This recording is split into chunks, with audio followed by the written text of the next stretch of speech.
BNP সংখ্যালঘু শব্দে বিশ্বাস করে না বলে জানান কেন্দ্রীয় বিএনপির সাংগঠনিক সম্পাদক শামা ওবায়দ। শনিবার ফরিদপুরের নগরকান্দায় শ্রীকৃষ্ণের ৫,২৫১তম আবির্ভাব তিথি উপলক্ষে আয়োজিত সমাবেশে প্রধান অতিথির বক্তব্যে তিনি একথা বলেন। তিনি বলেন, আওয়ামী লীগ সবসময় সংখ্যালঘুদের উপরে নির্যাতন চালিয়ে বিএনপি নেতাকর্মীদের উপরে দোষ চাপিয়েছে। গত ১৭ বছরে বিএনপির উপরে নির্যাতন চালানো হয়েছে। বিএনপি ক্ষমতায় গেলে সাম্যের রাজনীতি করবে। বিএনপি বিশ্বাস করে না। আমি বিশ্বাস করি না। কে ওবায়দুর রহমান কখনো বিশ্বাস করে নাই। শহীদ রাষ্ট্রপতি জিয়াউর রহমান বিশ্বাস করে নাই।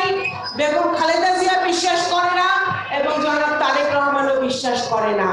আমরা